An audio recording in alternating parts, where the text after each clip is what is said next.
Bonjour à tous and welcome back to my channel. In today's video, we're discussing 10 most common mistakes people at French A1 level make on a daily basis and how to avoid them. So stick until the end to find all the tips out. Let's begin. Mistake number one is gender confusion. Most people do not know the gender and number of the noun and how to adjust articles and elements of the sentence accordingly. Because many parts of the sentence, the word, the in particular the past participle, the articles, the adjectives, they are adjusted according to the gender and number of the noun. So we are not going to say we're not going to say le table when the correct form would be la table or une table. All right. Therefore, we need to memorize the gender and the number of the nouns when we are learning new vocabulary. Obviously, memorizing them is pretty painful, so there are tips and tricks that you may use. And for that specifically, I have a webinar already recorded that you can gain access to for €5. You can check the link in the description with all the webinars to see which one fits your needs. The first or second one being exactly on rules on how to identify a masculine or feminine noun. With that being said, uh, you need to know at least those rules, at least those tips, in order for you to be able to memorize easier the gender and number of the nouns, but you need to have them clear in mind. The second mistake are verb conjugation errors, especially in the present tense. Most people tend to make mistakes with the present tense because of the irregular verbs, right? For example, aller is one irregular verb and it has the forms je vais, tu vas, il, elle va. So we're not going to say je vais instead of je vais for I go, right? You need to pay extra attention to irregular verb conjugations as they have certain forms. You can also, some pro tips that you may follow are to memorize the present tense conjugation according to um, according to some to grouping them either by sound, okay, or by verb family. For example, prendre, reprendre, surprendre will be conjugated in a similar manner. Concevoir, recevoir, apercevoir will be conjugated like recevoir, and so on and so forth.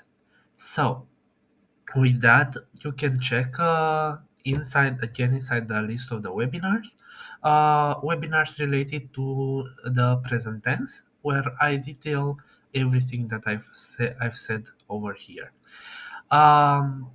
So let's move on to mistake number three. Number three are negation errors.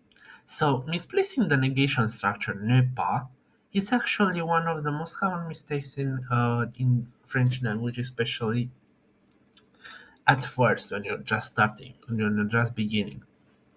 Because we're not going to say je passais or je ne passais and so on, instead of je ne sais pas, I do not know. We always put ne before the verb and pas after the verb in simple tenses. In compound tenses, we know that we surround the auxiliary conjugation with ne and pas or other, of course, um, other negations such as ne rien, ne aucun, ne nul, and so on. Number four is more of, let's say, savoir-faire rule. So when you're going to a stranger, up to a stranger, you're not going to use the pronoun tu. You're going to address them using vous because they are a stranger, and vous is more appropriate because it expresses politeness towards that stranger. Also, when you're talking about hierarchical relationships, like you're going to your boss, again you're going to talk with vous rather than with you, unless they specifically express or allow you uh, uh, to talk with familiarity, case in which you should use tu. Otherwise, you should use vous. And obviously, tu is going to be informal, right? So these concepts are generally confused, the concept of formal vocabulary versus informal vocabulary.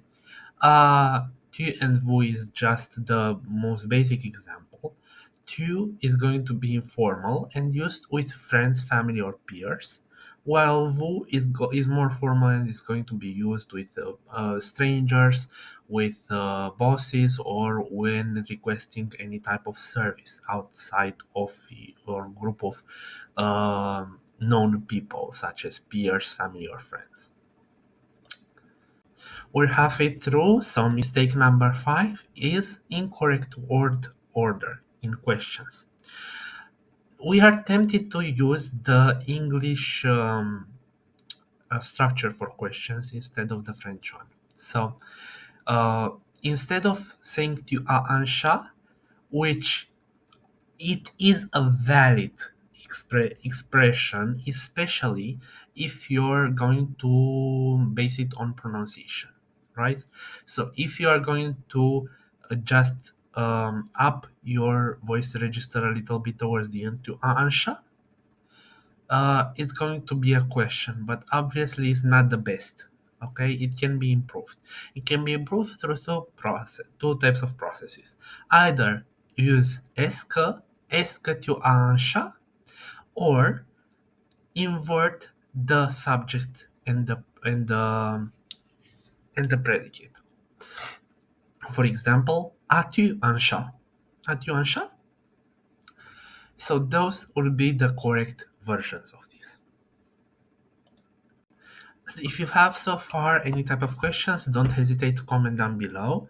Also, I would like you at the end, after you go through all of the mistakes, to try to basically comment down below which mistakes you have made the most in the past, and if this video was helpful to you.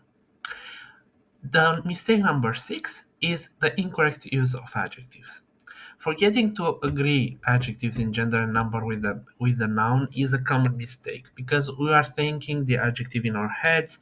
We think, for example, okay, I'm thinking about the word intelligent. I'm saying intelligent, but the thing is, I shouldn't stop there. Most people stop there, and instead of saying une femme intelligente with an e at the end, that is e mute, right? But the t is going to be pronounced, which means an intelligent woman. They would rather say either une femme intelligente, which is not incorrect, or even worse, not agreeing also with the article "une femme intelligente," which is even worse because you don't agree the article either. So make sure that the parts of the sentence that matter, such as past participles, adjectives, articles, are going to be in agreement in gender and number with the nouns that they describe. This is a very important rule, and in the case of a DELF exam or any type of evaluation, these are the first things that are going to represent very a very big, let's say, loss in of points for you if you make these mistakes. One another common mistake is omitting prepositions. So even though it might sound unnatural, for some people they say je vais Paris instead of je vais à Paris. Obviously, this is a simple example, but for example, another example that would be relevant would be je parle la table versus je parle de la table. Obviously, je parle la table would change the entire meaning of the sentence because I cannot talk the table, right? Versus je parle de la table, I'm talking about the table, which makes sense. And it shows the focus on the topic I'm talking about. So, learn prepositions that accompany common verbs, especially with a and de. There are verbs, there are structures that demand the usage of the preposition a versus the preposition de, and we also have one tutorial inside the list of webinars on exactly that, right? For preposition a versus de and other prepositions as well. Okay, so be sure to check those out. And once you do see those lists because there are long lists. Try to think for each item in the list um, about the context that you would use. For example, parler a versus parler de. Where you would use parler a, where you would use parler de. And where you use s'intéresser à, where would you use uh, commencer de, for example, and so on and so forth. Number 8, not much left. Pronunciation errors. So, pronunciation errors are more common, especially in the early stages of learning French. And why is that? It is because we are not adapted to the pronunciation register of French people. So, nasal vowels are not in many of our languages. They are not integrated, so it comes a little bit unnatural for us to pronounce them. But there are some tips that can help us, such as placement of the tongue inside your mouth, such as listening to native speakers, using podcasts or news sites, news um, TV channels, and so on, and try to mimic their pronunciation. One of the example of pronunciation errors is pronouncing the T in sha, right? Because consonants at the end are not pronounced. Also, I have a webinar dedicated to this in the list down below. Don't forget to check it out, where I go through every pronunciation rule and example words as well.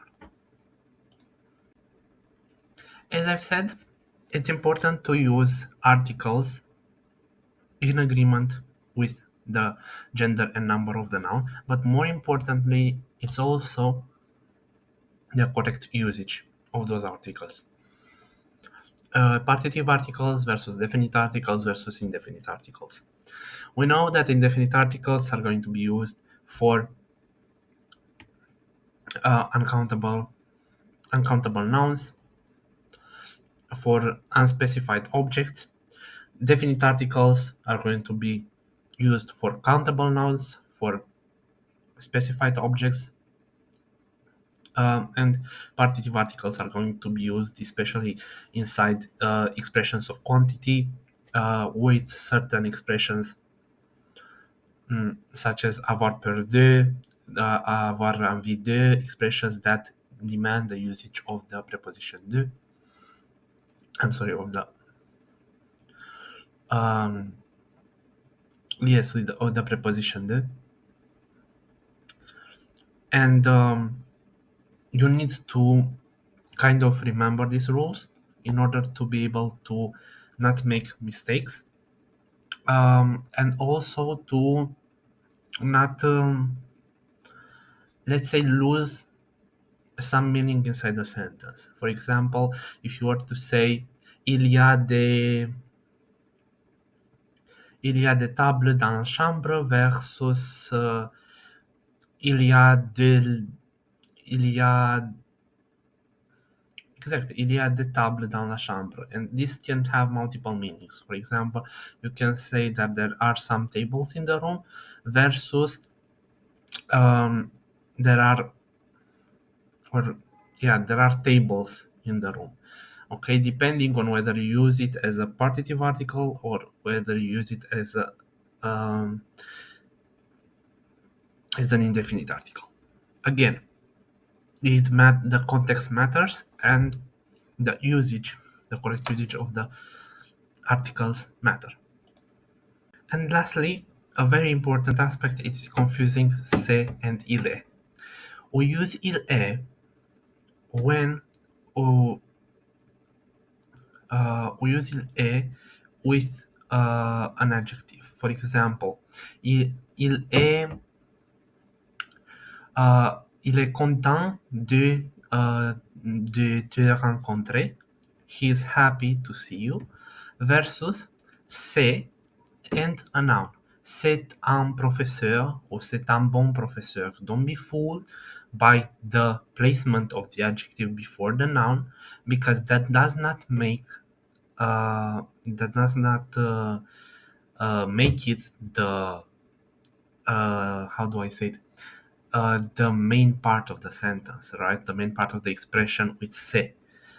What I'm referring with se, right? Which is le professeur, c'est un professeur. That is the part of the sentence that I want to emphasize using il est or c'est. Il est incroyable de. C'est un professeur qui, and so on and so forth. Okay, so c'est with nouns, il est with adjectives. Don't forget to like, share, and subscribe this to my channel if you found this video useful. Please don't forget to check out the webinar list in the description box, as well as to comment down below all the mistakes that you've done so far, and how do you plan to improve on them from this point forward using these tips. For now, I'm hoping that you're going to have a great day, and bye bye.